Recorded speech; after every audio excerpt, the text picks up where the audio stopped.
Welcome back. You're watching Business Morning on Channels Television. So what is cooking with cooking gas? Of course, conversations with Bosun just a few minutes ago, we focused on reduced Niger Delta restiveness, and so that means less vandalism of the pipelines, and so there should be an increase in gas to most of the companies which use that to generate electricity. But right now we're talking about cooking gas. And for most of 2016 coming into 2017, we saw the price of cooking gas, LPG, continue to rise in the market. So for a 12.5 kilogram cylinder, for instance, if you used to buy it at 3,000 or 3,200 naira, that sells for between 4,500 and 5,000 naira in most parts, across most states in Nigeria. And that's very worrisome, especially since there's been so much activity with regards reducing kerosene to cook, because, as they say, it's not really conducive. It's healthier to use gas to cook. But even kerosene now sells for 500 naira per litre. So what are the issues? The Nigeria Liquefied Natural Gas says that it had some vessels that weren't able to berth at the various jetties because there was no space, and so that contributed to the scarcity that was seen. But eventually they were able to berth, and some of LPG was disbursed, but it's still not enough to reduce the scarcity and the semen shortage in the market. Let's talk to Prince Bambo Ademiliu, who's the chairman, Technical Committee, Nigeria Liquefied Petroleum Gas Association, and get his take on this. So good morning to you. Thank you so much for joining us on the program. So what is the problem? Is the problem of LPG the problem of the Nigeria petroleum resources, or what? Well, the problems are, I would imagine, there are about 3 or 4 of them. The first one, of course, is the Naira-dollar value. That changed the prices a little from beginning of 2016 to about Q3, Q4. You would notice that it was quite stable first and second quarter, then it went up slightly third quarter, and middle of the fourth quarter it started going up again. And that was actually the price of gas in the international market. Usually at winter there's more demand, and as such the price goes up. NLNG that sells gas to the local market uses Mont Belvieu to reckon their prices and their business. And the Nigerian market has to buy at that price. And so the price went up again slightly in December, mid-December till the end of the year. However, I wouldn't say that was the main problem why the price skyrocketed. The 2 other main problems were, first and foremost, like you speculated, berthing opportunities for the vessel. There's only one vessel that has been serving the local market, except occasionally when there are imports into one of the depots, coastal storages. The main vessel, the only vessel that has been berthing, used to berth once in 5 weeks, 6 weeks. Then the frequency became once a month, twice a month. Right now, the demand is such that that vessel can actually berth every week, and the gas will be mopped up. So why doesn't it berth every week?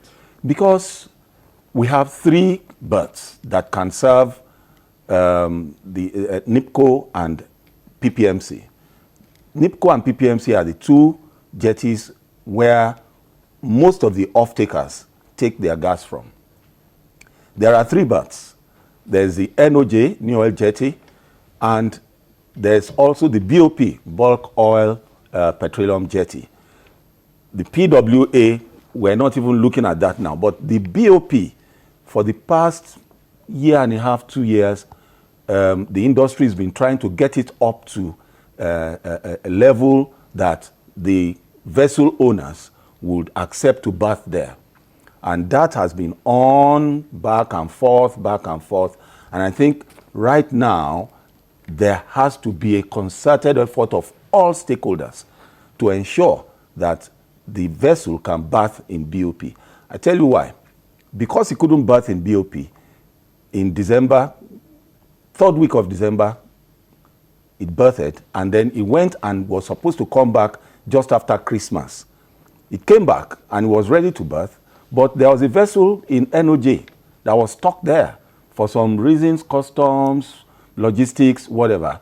So the vessel couldn't birth, whereas BOP was empty.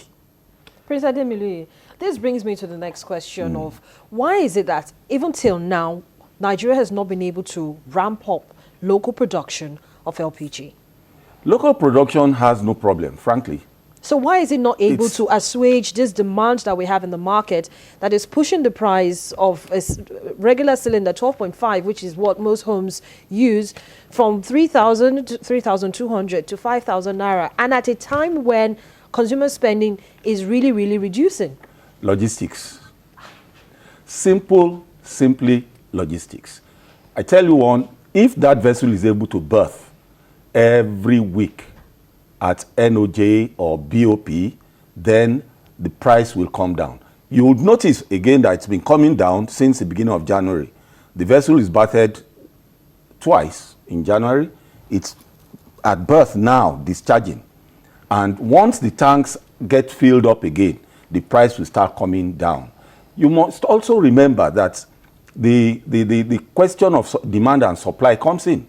When the market sees that the supply is shrinking, they start going up. You can't help that. Everybody wants to maximize his profit. And unfortunately, everybody knows when the tanks are wet and when they are dry.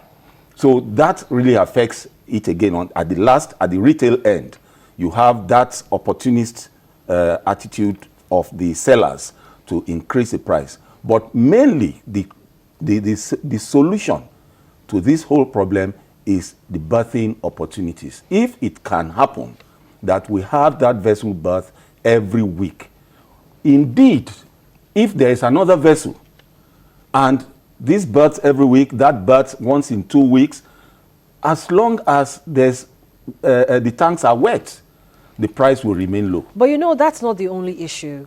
You also mentioned the issue of Forex, Naira dollar. So that also still comes into play, that even though you want so many of these ships to continue to berth, it depends on what the global prices are that they will buy and then they will ship in. And that also determines what the retailers eventually will sell.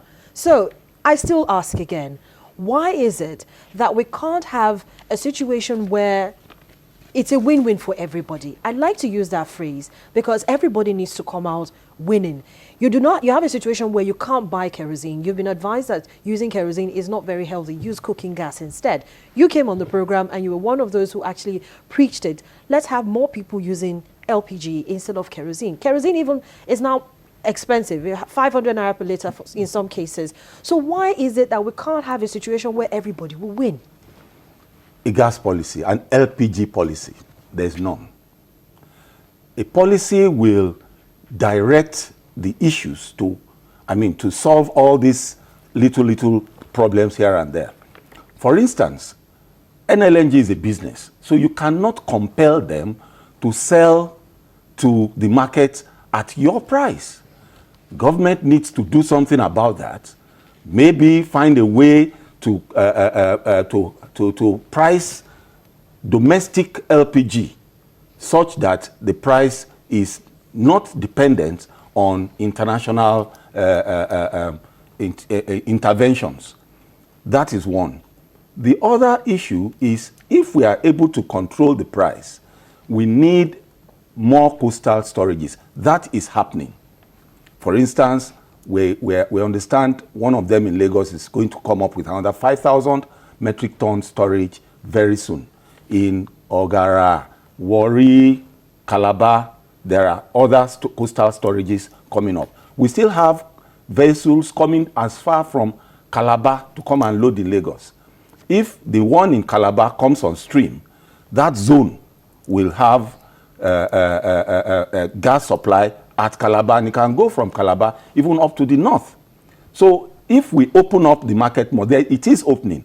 People were a little bit skeptical initially, but when the kerosene subsidy was removed, the investors in LPG are now more confident, And there's a lot of investment going on in coastal storages, in trucking, and even LPG plants.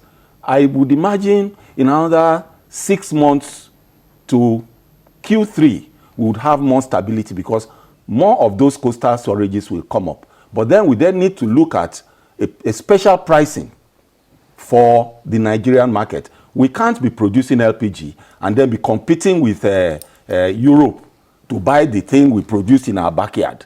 That is, for me, is ridiculous. I mean, we have even come a long way. Before, remember, they would take the gas from here, export it, and bring it back. So we were paying double freight.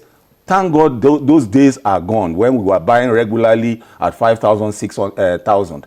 But we still need to bring it to the normal 3,000 to 3,500 by opening up the market, keeping all the tanks wet at all times, and have a special price for the Nigerian market. If we can do that, everybody will be able to use gas without any problems. What is the convenient amount that a 12.5, I'm always using 12.5, that's what most homes, you know. That's what most homes have. That's anyway, 12.5 kilogram cylinder. Yeah. So special pricing, what would be the special pricing? I would say a price between 3,000 to 3,500 will be about it. I mean, with that range, you'll be able to compete favorably with any other fuel, especially when you now start looking at LPG for driving cars. My car, for instance, drives LPG, dual fuel. And even now, there still is almost at par. Before it wasn't. I only used to use it to show off that my car drives dual fuel. But now it's almost at par with petrol. And if you keep it at that price, if people who are driving, I mean, people who have cars will be encouraged to use LPG to drive their cars, and there will be less pressure on petrol. So for you, looking at the timeline now and looking at the issues as we have them on ground, this is January. January ends in another less than 48 hours, That's actually. right. And we're talking about February now. How quickly do you think that most of those issues that we've talked about should be addressed? In the first quarter, in the first half, or before the end of 2017? Well, first and foremost, the vessel is back there now. I would imagine in February it should come twice. If it does, then we should have some stability in the market. However, the issue of the berthing is almost at the end of the solution now. There's an inspection that is to be carried out by the vessel owners at the jetty to ascertain that it can now berth at a BOP. If that happens, then again, the problem is even more solved, in the sense that if NOJ is not available, BOP will be available to receive the vessel. That will remove a lot of the obstacles. And then, of course, there needs to be more investment. We hear that NNPC, in a joint venture, has procured another vessel, 2 vessels in actual fact, that can supply the local market. They are very welcome, because once they come into the market, then we have more berthing opportunities for the vessels. And those coastal storages I've told you about, Calabar, Port Harcourt, Ogaramco, I don't think they will go beyond this year. In fact, 1 or 2 of them are almost there. If we have DPR, give them certification, and we can have gas supply to those zones, then there will be less pressure on Lagos, and the pressure will go to those areas. Well, they would ease it out, and we can have more trucking done from that zone. Prince Bambo Ademiluyi, Chairman, Technical Committee, Nigeria Liquefied Petroleum Gas Association. Thank you so much for joining us on the program and shedding more light on those issues. Thank you very much.